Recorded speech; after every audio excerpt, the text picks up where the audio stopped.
Ivan Roland Milat was born on December 27, 1944 in Sydney, the capital of New South Wales, Australia. He was the son of Croatian immigrants who had fled the destruction of World War II in search of a better life. Ivan grew up in a large family marked by traditional values and hard work, but no one could have imagined that one of his sons would become one of the country's most feared criminals. From an early age, Ivan showed behavior outside the norm. He was described as stubborn, aggressive, and uninterested in school. Although he had no formal history of mental illness, relatives and acquaintances remembered episodes where he displayed violent tendencies and intimidation. Often, he used his physical strength to impose respect among his siblings and schoolmates. Unlike the stereotypes of serial killers seen in movies and series, Ivan didn't seem dangerous at first glance. He was married, had children, and worked as a truck driver. For decades, he led what appeared to be a normal life, hiding beneath simple clothes and an ordinary face, a man whose mind carried dark fantasies and a morbid desire for absolute control over his victims. One of Ivan's biggest interests from a young age was hunting. He loved going into the countryside with friends or family and spending hours tracking and killing wild animals. For him, the feeling of hunting, following trails, and finally taking down his prey brought unique excitement. This passion for weapons and killing, initially directed toward animals, would later turn toward human beings. In addition to hunting, Ivan also had a deep love for motor vehicles. He had great mechanical skills and spent hours adjusting engines, cleaning parts, and modifying old cars. His passion for motorcycles, especially Harleys, was so intense that he even participated in local biker clubs, attending gatherings and conversations with other speed enthusiasts. Despite his image as a blue-collar worker and family man, Ivan had a darker side known to very few. Friendships were volatile, and he often got into fights with neighbors and relatives. On several occasions, he was arrested for minor offenses such as illegal possession of weapons and threats, but never faced severe punishment. This may have fueled his sense of impunity. The environment in which he grew up, although humble, also helped shape his personality. Raised amid family conflicts and strict education, Ivan learned early that the world was competitive and hostile. Perhaps it was in this scenario that he began developing his distorted view of life and death, seeing power and control as the only ways to guarantee respect and safety. In the end, Ivan was a man who knew how to blend into the crowd. He wore simple clothes, spoke softly, and avoided drawing attention. He was never considered remarkable or dangerous, which helped him keep his true nature hidden for so long. No one imagined that this quiet and discreet man was capable of committing such brutal and well-planned crimes. His psychological profile was complex, neither completely psychopathic nor entirely psychotic. Some experts suggest he suffered from antisocial personality traits with narcissistic tendencies and a complete disregard for human laws. But unlike many serial killers, he didn't leave letters or mysterious messages. He acted coldly, almost like a natural predator.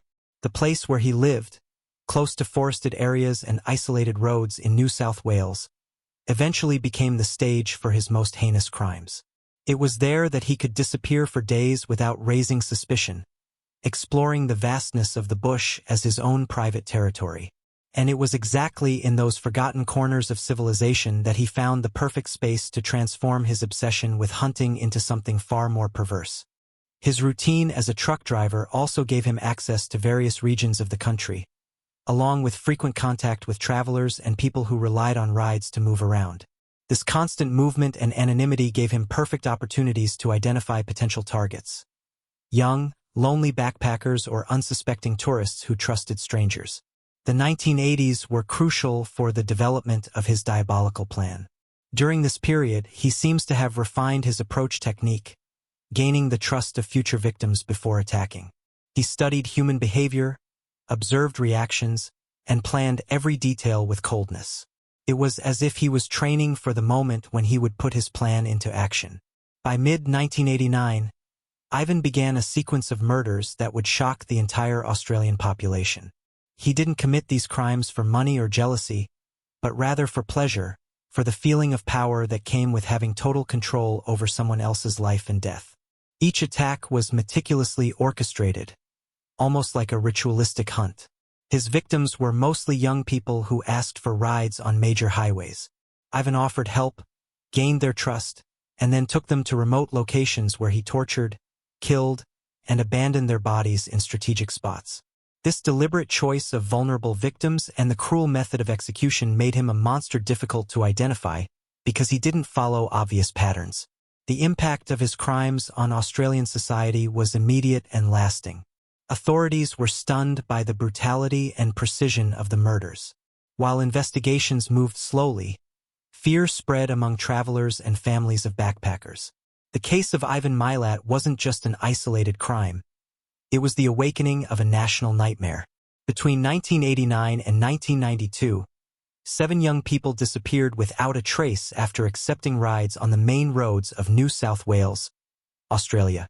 What initially seemed like a series of accidents or isolated disappearances soon revealed itself to be a terrible sequence of murders committed by a single man, Ivan Milat. Most of the victims were backpackers, some foreigners, others Australians, traveling alone across the country in search of adventure and economy. Hitchhiking was common among this group, a way to meet new people and save money while covering long distances.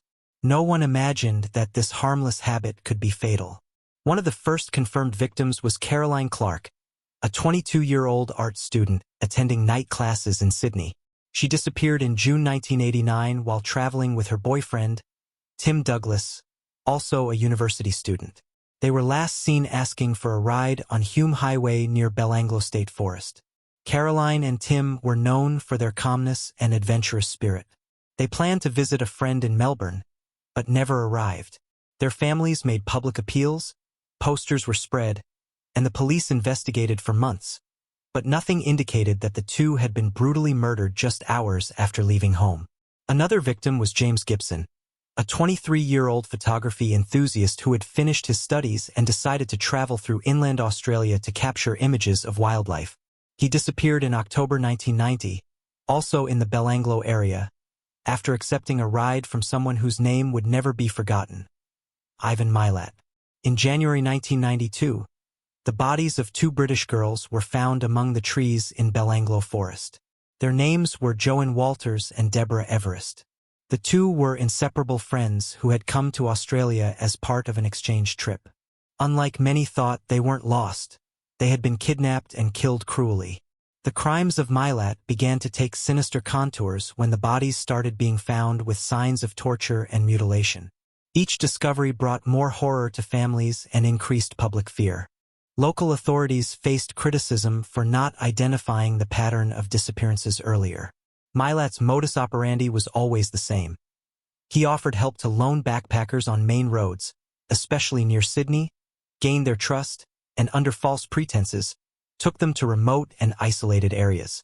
There, he subjected them to psychological games, forced them to run through the bushes, and hunted them like wild animals. In some cases, the victims were shot. In others, stabbed or bludgeoned to death. One particular case shocked even the most experienced investigators. One of the bodies was found decapitated, and the head appeared days later in another location. This brutality reflected an extremely disturbed mental state. The apartment of Ivan's mother, where he spent a lot of time, became a key point in the investigation. There, the police found an arsenal of illegal weapons, including silenced rifles, sharp knives, and hunting equipment. Detailed maps of the forested areas were also found, along with personal items belonging to the victims. The way Ivan chose his victims was calculated. He preferred people who were alone, who came from abroad, and who would take longer to be reported missing. This factor gave him freedom to act without rush, and the slowness of the investigations only fueled his sense of impunity. Despite the extreme violence of his crimes, Milat showed no remorse. On the contrary, he seemed proud of himself, almost as if each act was an achievement. During interrogations, he responded calmly to questions about the whereabouts of the victims, as if discussing any mundane topic. Many experts believe Ivan saw his victims as mere pieces in a perverse game. He enjoyed controlling their fate, playing hunter and prey, giving them false hopes of escape before killing them violently. It was a morbid ritual that satisfied his desire for absolute domination. The The discovery of the bodies was a slow and painful process. Due to the remote location and dense vegetation of Belanglo Forest, many corpses were only found months after the disappearances. This generated frustration among families and pressure on authorities to resolve the case urgently. Over time, the media began calling Ivan Milat the forest killer or the hitchhiker hunter. His name became synonymous with fear and cruelty, and the image of an ordinary man masking a murderous mind deeply shocked Australian society. When the trial of Ivan Milat began in February 1994 at the Supreme Court of New South Wales in Sydney, it was one of the most anticipated legal cases in Australian history. Not only did it involve 7 brutal deaths, but also the way the crimes were committed, almost like a human hunt. The courtroom was packed daily. Family members of the victims attended to hear every detail, seeking answers that had eluded them for so long. Journalists from across the country covered the case, and international media also followed closely, given the uniqueness of Milat's profile. The prosecutor responsible for the case, lawyer Mark Tedeschi QC, built a solid accusation based on forensic evidence, witness testimonies, and the impactful account of Greg Lynn, the only known survivor of Milat's attempted murders. One of the most striking moments of the trial was the presentation of the Polaroid photos found in Milat's mother's house. They showed some of the victims tied up, visibly terrified, in positions indicating complete control by the criminal. These images deeply shook many present in court. Other items presented included the victims' clothing stained with blood and found near the bodies. Additionally, detailed maps with markings of specific locations within Belanglo Forest revealed how carefully Milat planned his actions. Medical witnesses and forensic experts confirmed that the methods used by Milat demonstrated a clear intention to inflict terror before death. Many of the victims had restraint marks, signs of torture, and wounds caused by different weapons, rifles, knives, and blunt objects. During the trial, there were indications that Milat might have committed other crimes beyond the 7 for which he was convicted. Despite this, the judge instructed the jury to focus only on the substantial evidence related to the 7 documented cases, avoiding speculation. Milat chose not to testify in his own defense, an unusual but strategic choice. He remained impassive throughout the process, never expressing remorse or even surprise at the evidence presented against him. His defense attorney argued he suffered from mental disorders, but this strategy did not convince the jury. The statements from the victims' families moved the court. Many spoke about how the lives of their loved ones had been brutally interrupted. Some remembered dreams that would never be realized, unfinished projects, and commemorative dates that would cease to exist after the murders. The investigative team also played a fundamental role in the trial. Police officers specialized in violent crimes and psychological profiling explained to the jury how Milat fit the typical pattern of a serial killer: cold, calculating, and driven by fantasies of power and absolute control. One of the most shocking elements was the revelation that Milat seemed to take pride in his actions. In conversations with prison guards during the pretrial detention, he made disrespectful comments about the victims and even mentioned technical details about how he executed the crimes. The jury spent days deliberating, but the evidence was so overwhelming that the final decision was unanimous. Ivan Milat was found guilty in all 7 murder cases. The verdict was announced on October 27, 1994, and the entire room fell into a heavy, emotion-laden silence. When asked if he had anything to say before sentencing, Milat replied coldly, "I have nothing to say." It was the only time during the entire trial that he directly addressed the court.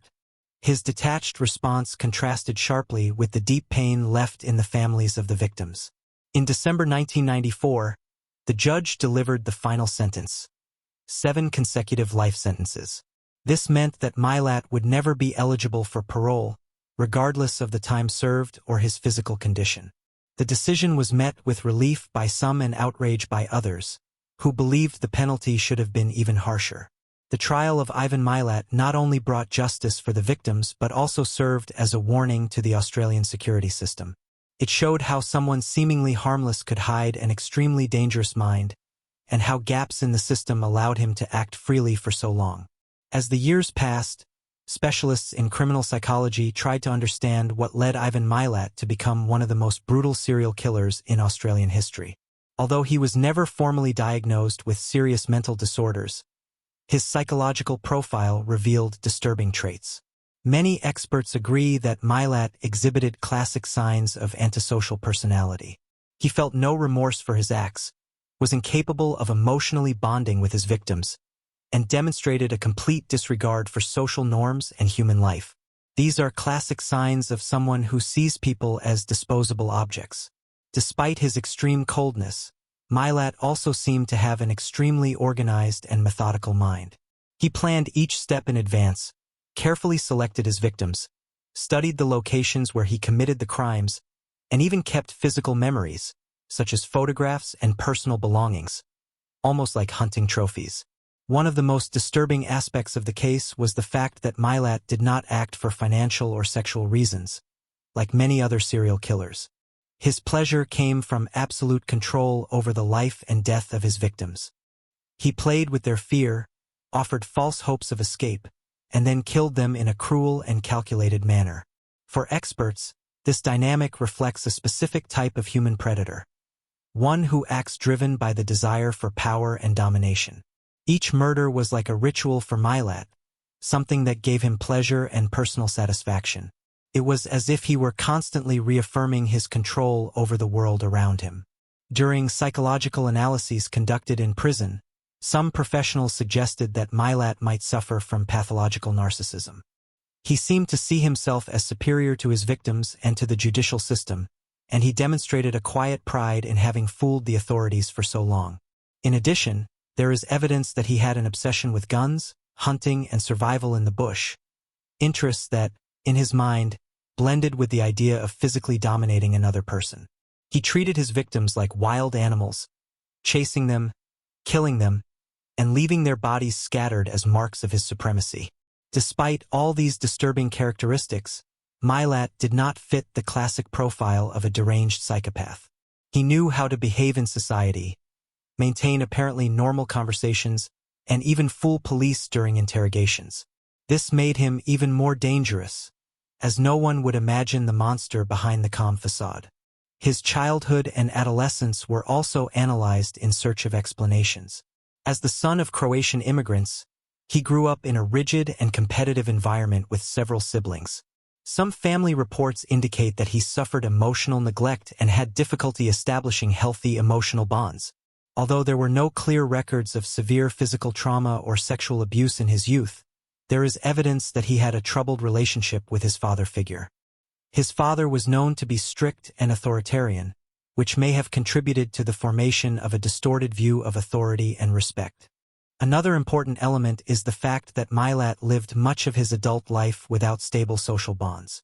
Married with children, he maintained a facade of an ordinary man, but according to witnesses, his family life was marked by episodes of violence and isolation.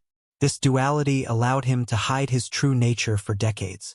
In interviews with prison guards after his arrest, Milat showed a certain fascination with films and books about violent crimes.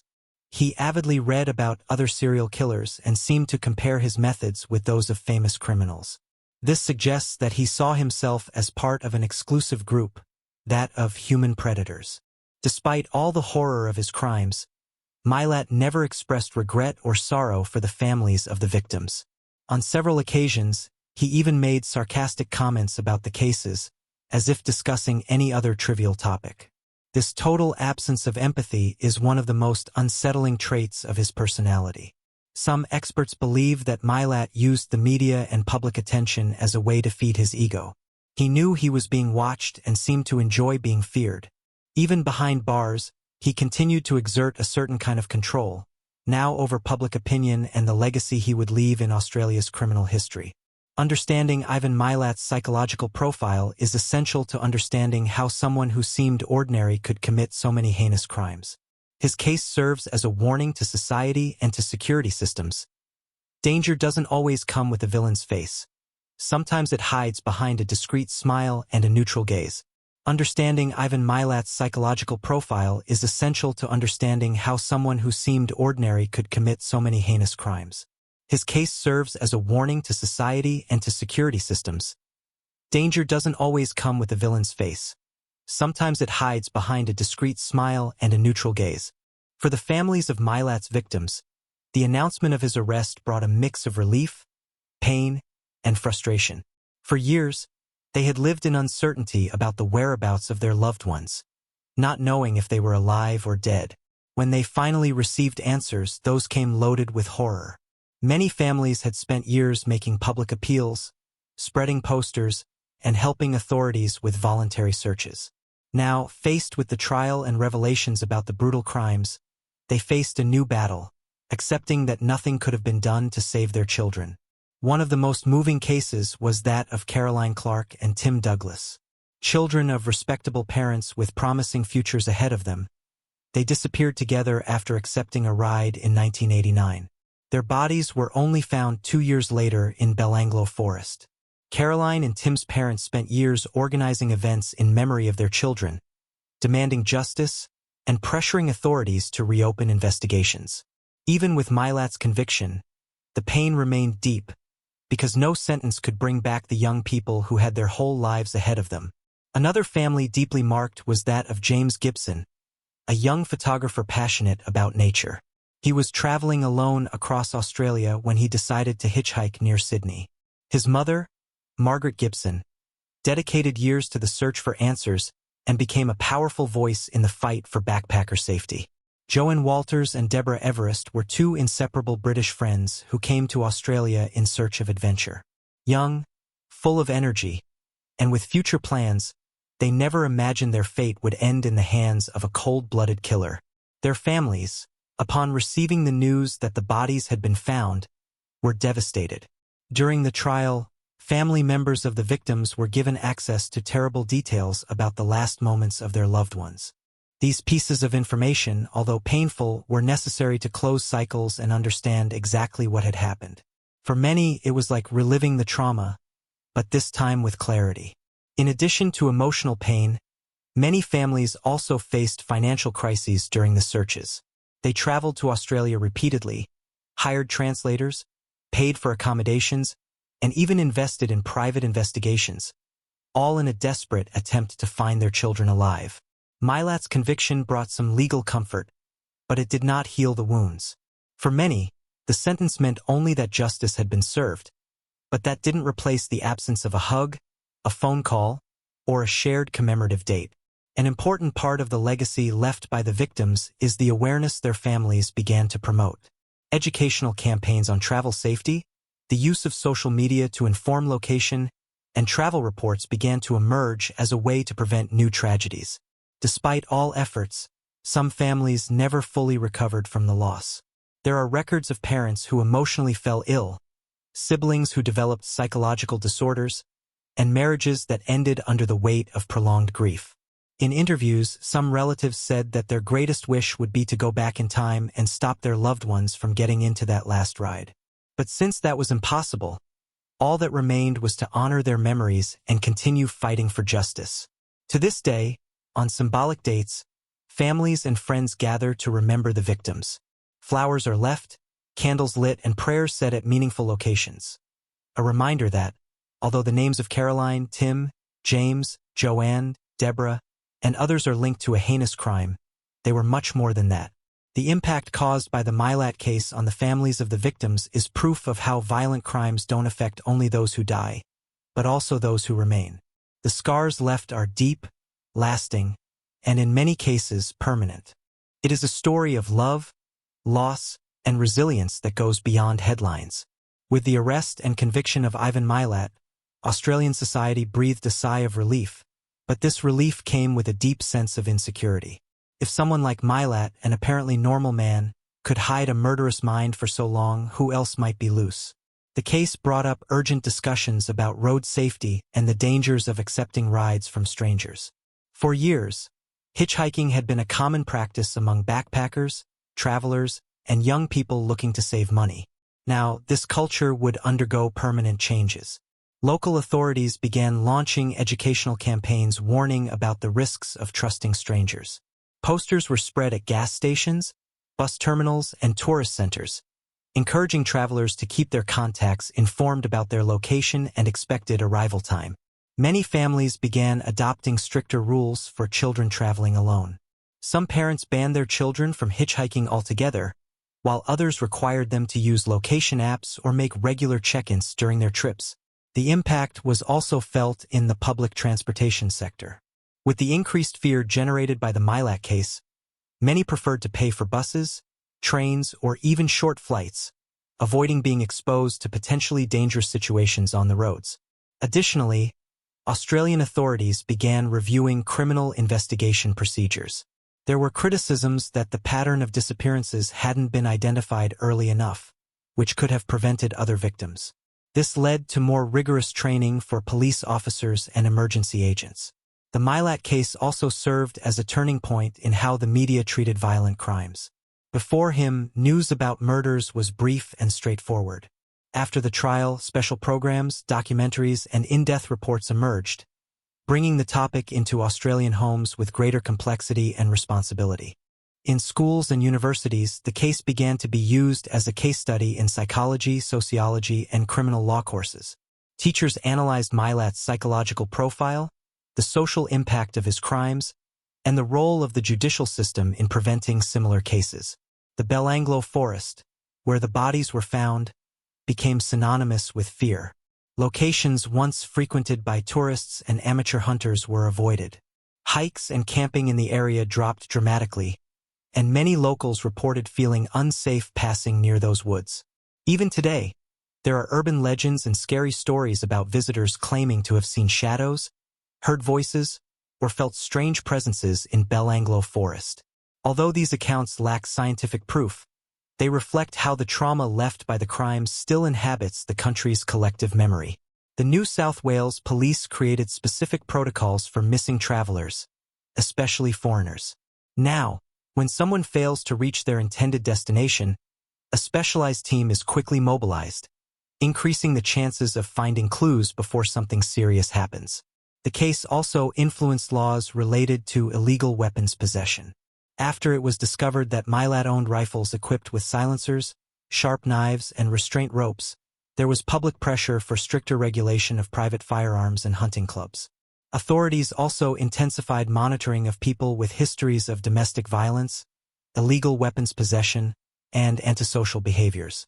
While this helped prevent crimes, it also sparked debates about privacy and individual rights.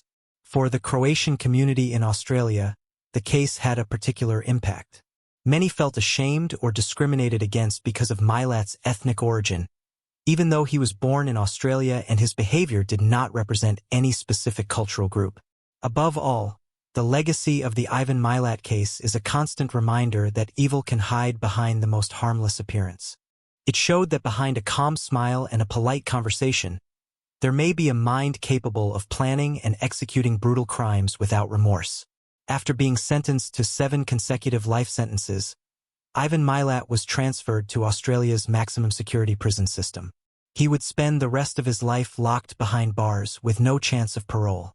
His first destination was Goulburn Prison, one of the oldest and most secure in New South Wales.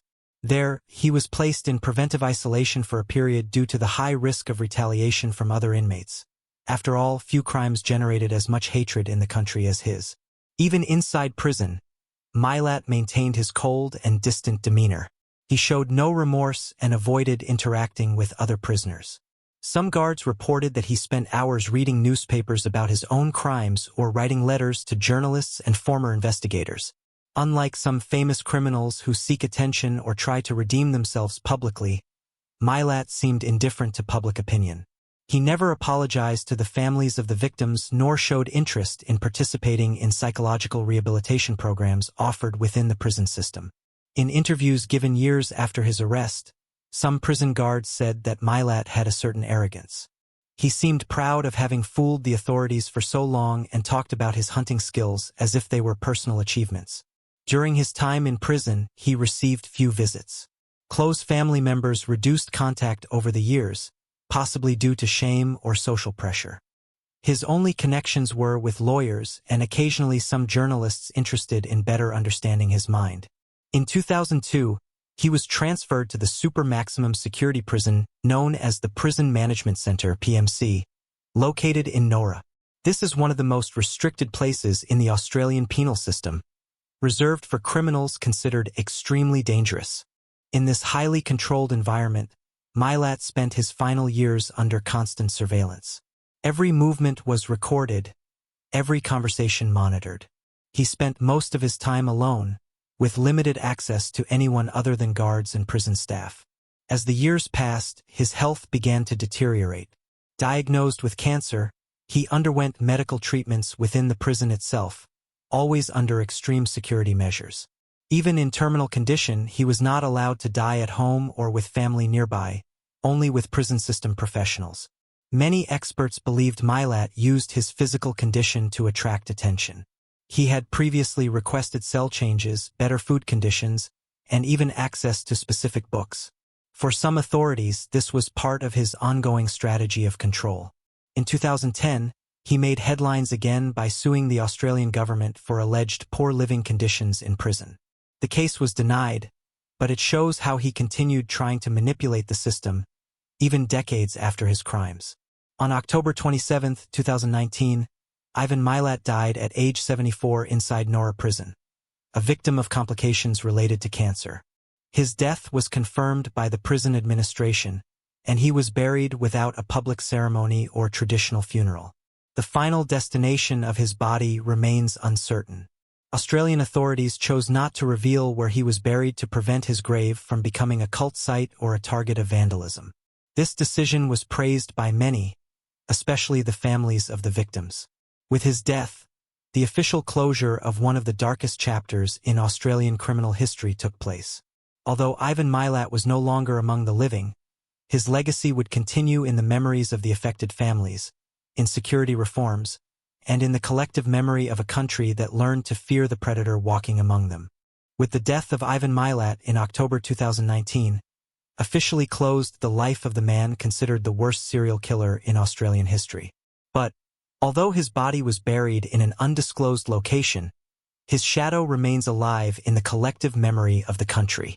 His death was met with mixed feelings. For some families of the victims, it represented a symbolic closure, the end of a chapter that had lasted decades. For others, however, it brought no real relief, as no death could ever bring back their loved ones.